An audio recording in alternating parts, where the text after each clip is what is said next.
Hello, how are you? I'm good, thanks. How are you? I'm doing great. To start, one of the things I asked when I did the press junket for this, I asked everyone about like saying goodbye to Downton Abbey. And it was very funny because a lot of them were like, we said goodbye like four times. So at this point it was just like okay, Yeah. but now we're really saying goodbye. But how was it for you, like on the last day of shooting? Was it more of like the okay, well, we've said goodbye four times now, is this actually goodbye? Or were you like, yes, we have to all say our farewells to the Downton Abbey? Yeah. Weirdly, I mean, I filmed my last scene because that was the saddest thing about this final film in terms of the shooting schedule was we all did it at different times. Mm. Well, there were some people who finished on the last day, but we all did it at different times, which wasn't the same for the second film where we all went to France. And then it was, an almighty goodbye. It was wonderful, really good fun and, stuff. But so for this one, I was sad and I knew that I would be sad and I knew that it was a moment, an event, and it was definitely the end. But what I didn't know was that the moment I got my wrap, they always applaud you when they say it's a wrap for Raquel on set and they'll applaud you and people come up and they queue up and there's a bit of a hug queue and I was a complete mess. I mean, I did, if someone had said, no, what you'll do is you'll get, snotty and sobby and you'll be shaking, I'd be like, no, I won't. I'll be sad, but I'm going to be cool. It's not what happened. Really uncool. But anyway, yeah. So that's how it was for me, Rachel. You're like, this was not cute in the slightest, but it was fine. No. Well, and Yeah, yeah, yeah. one of my favorite things about Downton is so I rewatched it before the last, like the whole show and movies before the last one, because Oh, in yeah. college, it like I have been watching this since I was, I think, a sophomore or junior in college. And it was very, very funny because I remember having to download season three because it aired in the UK before it aired in America. And I ended up Yeah. watching the finale before I watched the entire season. And that was when Matthew dies in the finale. And I was like, well, how do they have a Yeah, kid? Like, what's going on? And then like realized that I had done something wrong. yeah, Um, yeah. so I've always kind of like with Downton, it's always been a little wild to me because that is how I've ended up watching it. But for Yeah. you guys, when you get these new scripts and you get to see kind of like not only the plot of this movie is a lot of, Mary's getting a divorce and people are outing her, which, Hmm. or like putting her on the outskirts of things, which for us Yeah. in the modern time, we're like, it's not that crazy. Like people get divorced every day and they're fine. How Mm. is it for you guys to like not only contextualize what it is like for these characters in this time period, but Mm. also get to have a little bit fun with those more kind of shocking or outrageous to a modern audience's takes on these stories? Well, I mean, it is fun. And I think what I love about this final film is that Julian doesn't pass up an opportunity to be funny about stuff.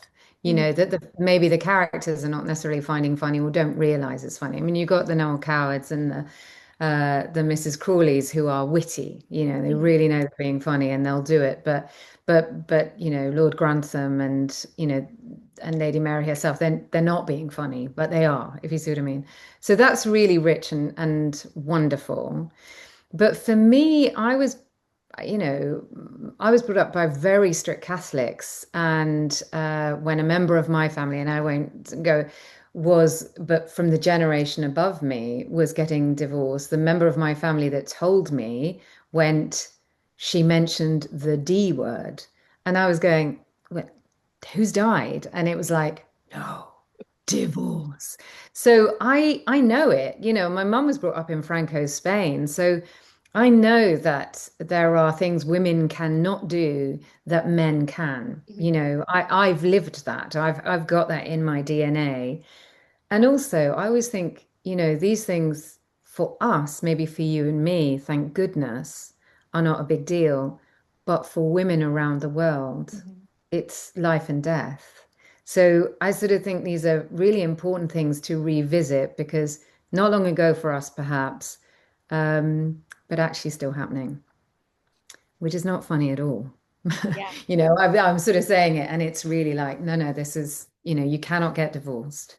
You cannot, I was talking to a woman on the tube, the metro, the subway, 2 days ago or 3 days ago, and she was not long moved from Iraq, and she had to leave Iraq because her father died, and she was being attacked in her own home because, and I don't want to make a political comment about Iraq, but I'm just saying that you can, it's happening Mhm.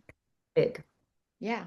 Which it is both, like I said, like as a modern audience, we're like, yeah, but people get divorced all the time. But then you think about, like you're saying, like you're like, well, yeah, well, women didn't have credit cards until like 40 years ago. And we're all acting as if it's crazy that has happened to Mary. But I do like that this movie, the people who know her and love her are like on her side throughout it. Like, yes, there are the little people who are like, well, no, she can't come because of X, Y, and Z. But for the most part, Yeah. the staff of Downton and her family are on her side. A part of that, while I know is the characters, I think why I love it so much is because you could tell this whole cast loves coming together and making these movies. So when it is something like that, they're like, yeah, we're supporting Mary. I'm like, well, yeah, because you've done what, 7 seasons and 3 movies at this point. Yeah. But how Yeah. is it, all coming together back at the start of these, like to kind of the opposite of my first question, coming back together after however many years it took between the last film or the last Mm. season and getting to see one another again and be like, okay, here we are, we're back at Downton. I mean, it's absolutely gorgeous because we never know it's going to happen, right? And if there wasn't the appetite for it, and films and the appetite for going to the cinema changed massively between the first film and the Mm-hmm. last film. So the second film was filmed during COVID, and a lot of our demographic weren't going to the cinema. So we were really lucky there was still the appetite for the third film. I mean, nobody would have thought that. And I think that's why the second film, when the Dowager died, we all thought this is probably goodbye. But coming together then for the final film, which is like we really shouldn't be having this, but we are, was such, I mean, it was so celebratory. It's like we get to do this and we get to do it one last time. We get to do it for Maggie, we get to do it for the fans. And it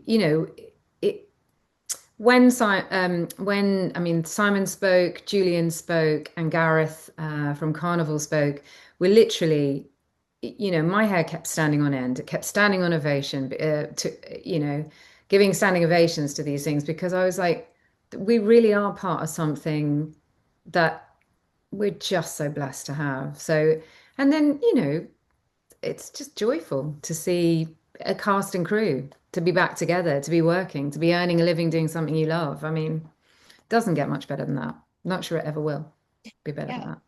One I wanted to ask is one of my favorite parts about this new movie is when at the end, like you get to see some of the staff of Downton with the Crowley family up top, and they're like on the main floor, like because Burroughs goes up there and he's with Coward, and everyone's like, oh my God, Burroughs is in the like. I like that the Yeah. lines get a lot more blurred between the people who work at Downton and then the family for you guys when you get those kind of moments and scenes and you're like, oh wow, we never really had a scene where it was a little bit more on a playing field. This is fun. How much fun is that for you guys as actors to figure out like, oh, this might be like one of the first times we get to actually like have a balanced conversation instead of, a higher person talking to a lower person or whatever it Yeah. might be. Yeah. I mean, I think that you have to kind of, it can be really good fun, but also you have to really honor the moment of it. And the example that you bring up is because you see Anna and Mary talking to each other almost like friends Yeah. so much of the time, and Anna shares with Mary or Mary shares with Anna stuff that virtually no one else knows, but also Anna anticipates Mary's needs, so we see that a lot with that character. But one of the other beautiful things is when we're all saying goodbye at the end of it to each other, because obviously, I mean, I don't think this is a spoiler alert, but when Baxter is saying goodbye to Lady Cora, just speaking about my character for a sec, it's, you know, we know how much this means to each of our characters. We know that suddenly it isn't a lady's maid and her lady, it's two human beings who are going to miss each other so much. That was really, and it's weird because at the same time, Elizabeth and I know we're we're probably not going to work together again. We're going to miss each other. So everything is, and it's a real leveler that. Um, but you do have to honor like the moment when Barrow goes upstairs. it's very awkward for him, Hmm. and the family sort of welcome him, but he's not wearing the right clothes, and he's there with his male lover. You know, Yeah. there's so much going on, and that's delicious, but it's also wonderful. It's part of the magic of the family that they not only allow that to happen, they embrace it. And it's also part of going, the world is changing. You know, the world that you and I live in, it's changing, and thank goodness for that, Yeah. you Or know. you could call up Elizabeth and work on the Talamasca. You can be like, "Hi, can you get me in the Anne Rice universe next?" Then we can just be Yeah, that's besties. true. I mean, and I'm getting suggestions like that from other interviewers as well. So I'm just hoping you're going to be getting on the phone on my Yeah. behalf because I'll I'm call up loving AMC. these ideas. Yeah, I'll yeah, do say, "Hi, can you make these two work together again?" yeah, Uh, yeah, yeah, well, for my last question, I asked because Hugh got to have a tangible last moment because we get to see as yeah. Lord Grantham is touching the Downton Abbey as they leave to go to their new house, and it's like a tangible goodbye, and it's beautiful to see. You said you were sobbing uncontrollably, and it surprised you, but did you have a tangible moment where you were just like sitting somewhere, realizing like this is probably the last time I'm going to be sat in this chair? I'll be looking at this thing. I had, I think I tried to be present to that through it.